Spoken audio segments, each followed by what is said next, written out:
اللہ اللہ حضور کی باتیں۔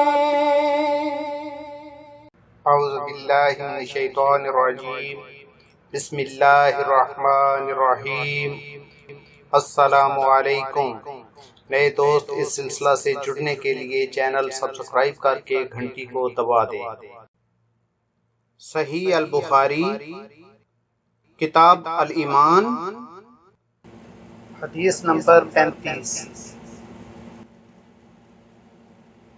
ہم سے ابو الیمان نے بیان کیا، انہیں شعیب نے خبر دی، کہا ان سے ابو الزناد نے اعرج کے واسطہ سے بیان کیا، اعرج نے حضرت ابو ہریرہ رضی اللہ عنہ سے نقل کیا، وہ کہتے ہیں کہ رسول اللہ صلی اللہ علیہ وسلم نے فرمایا، جو شخص شب قدر ایمان کے ساتھ محض ثواب آخرت کے لیے ذکر و عبادت میں گزارے، اس کے گزشتہ گناہ بخش دیے جاتے ہیں۔ واللہ بالصواب والسلام۔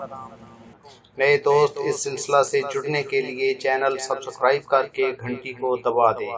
دل ہمارے سلام گہرے